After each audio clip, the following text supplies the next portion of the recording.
इधर जो है सॉन्ग आती है क्योंकि उसका पारा हाई हो चुका था कुन को देख के। तो यहाँ पे पुन होता है, वो जा ही रहा होता है ऊपर, तो पीछे से आवाज़ लगाती है कि यहाँ कुन क्यों आया था और किस लिए आया था, क्या करने के लिए आया था। मतलब एक साथ इतने सारे क्वेश्चन। तो जैसे कि पता है पुन बहुत फ़नी है, तो वो फ़नी तरीके से जवाब देता, कहता तुम्हारा क्वेश्चन नंबर 1 वो यहाँ आया था पुम से मिलने के लिए। तुम्हारा क्वेश्चन नंबर 2 वो किस लिए आया था और तुम्हें नहीं पता, वो इसलिए आया था क्योंकि वो दोनों की इंगेजमेंट है। कहती है अच्छा ठीक है।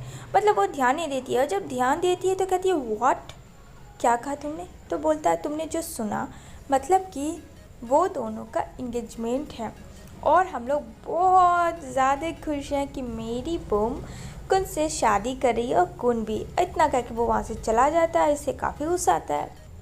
इधर जो है बेचारा दिल की बात तो कह ही नहीं पाता है। यहाँ पे बुम तो उसकी बात भी नहीं सुनती है, लेकिन फिर भी वो कहीं ना कहीं खुश था उसे पाने की खुशी में।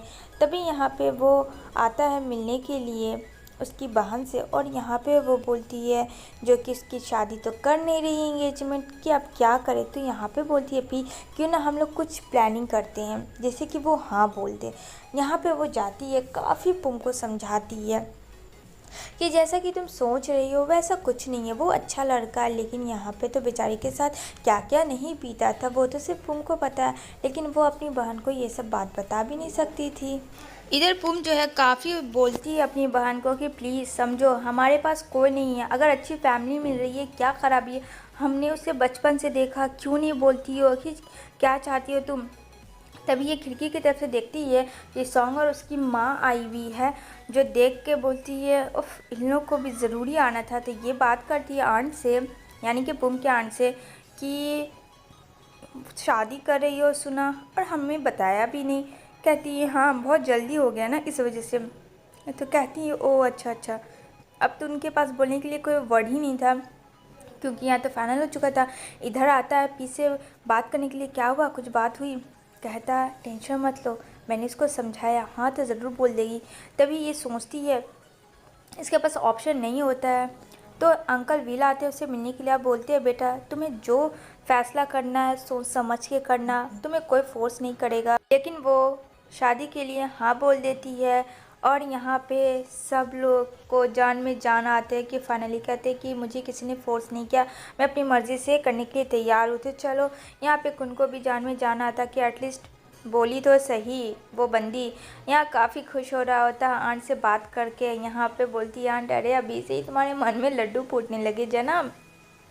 इधर सॉन्ग को कंफर्म इंगेजमेंट में काफ़ी गुस्सा आता है और कहती है अपनी माँ से कि माँ कुछ करो, ये बहुत गलत हो रहा है, मैं चाहती हूँ उसे शादी करने के लिए, मैं चाहती हूँ ना कि वो एक लड़की जो कि गरीब है। इधर आती है बाहर जो कि कुन खड़ा होता है उससे मिलने के लिए, और यहाँ पे वो बड़े ही स्माइल्स के साथ हंसता हुआ रहता है। तो यहाँ पे बोलती है क्यों आए हो। कहता है क्यों, अब तो हम लोग की इंगेजमेंट भी कंफर्म हो गई है, क्या मैं यहाँ नहीं आ सकता। मैं तो तुम्हें फ़ोर्स नहीं कर रहा हूँ, लेकिन एक चीज़ मैं तुमसे पूछना चाहता हूँ, क्या ये शादी तुम किसी के फ़ोर्स पे कर रही हो। तो कहती है नहीं, कितनी बार सुनोगे, जब मैंने कहा कि मैं खुद अपनी मर्ज़ी से कर रही हूँ। तो कहता है ठीक है, लेकिन प्लीज़ बाद में ऐसा कुछ ना हो। वहाँ पे वो कुछ भी नहीं बोलती है। एक सेकंड के लिए वो तो खुद सोच में पड़ जाती है कि उसने हाँ क्यों कहा। इधर जो है बहुत ही मज़े से लेटर लिख रही होती है पी लुकुन के लिए, और यहाँ पे सोच रही होती है क्या लिखूं, क्योंकि उसे पता नहीं होता है इन दोनों की इंगेजमेंट के बारे में। उसे लगता है कि वो लेटर पुम लिख रही है, जबकि वो लेटर तो पी लिखती थी, उसे तो ये बात पता भी नहीं है। और यहाँ पे शादी की तैयारी ज़ोरों शोर से चल रही होती है, मतलब इंगेजमेंट की।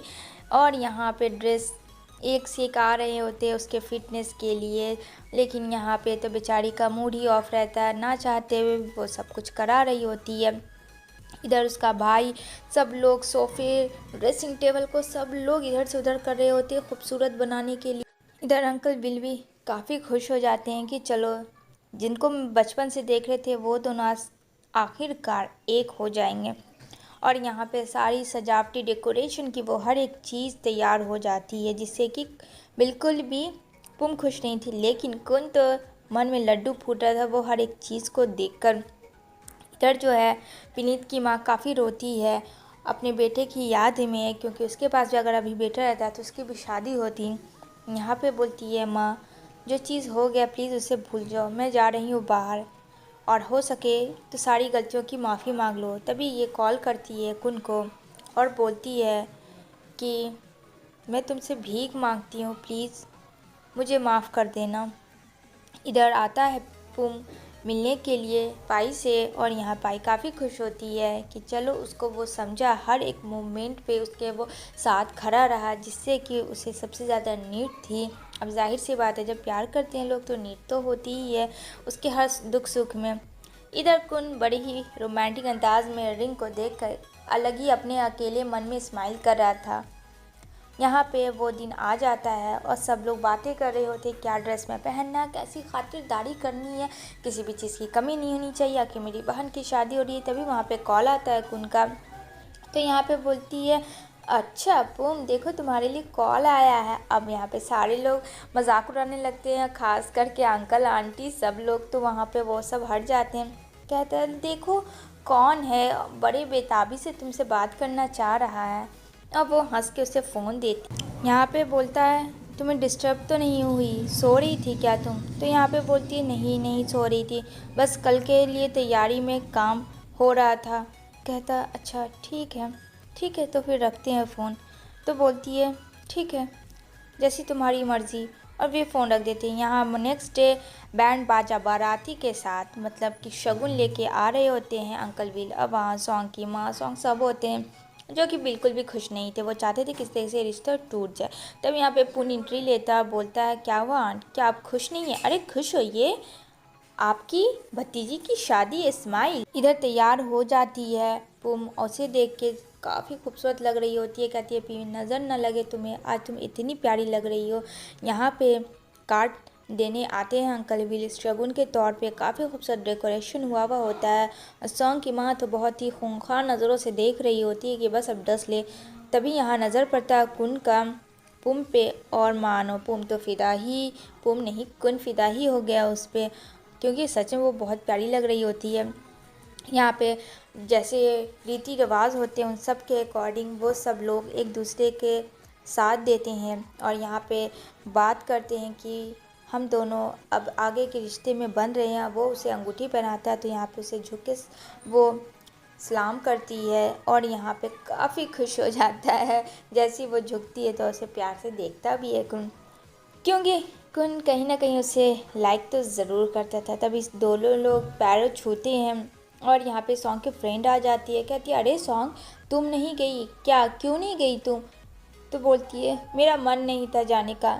कहती है अरे चलो चलो एंजॉय करेंगे। तभी यहाँ पे पी और पुन बोलती है अरे हाथ जोड़ो, तुम्होंने उसकी एंगेजमेंट हुई है क्या है, तुम कुछ कर नहीं रही हो, कहाँ गया तुम्हारा मैच? तो कहती है अच्छा ठीक है। तो वो उसका हाथ पकड़े रहती है, उसे छोड़ती नहीं है कुन के। वहाँ पे सेल्फी होती है, सब लोग बोलते हैं 1 2 3, और सब लोग काफ़ी खुश होते हैं। यहाँ पे लेटर आता है कुलून का। अब बोलती है अच्छा ये वहाँ से लेटर जो कि थाईलैंड से के लिए आया था, और यहाँ पे वो देखती है कि वो आ रहा है, और ये सुनकर काफ़ी खुश हो जाती है। वो लेटर दे देती है जाकर पुम को। इसी के साथ यह एपिसोड एंड होती है।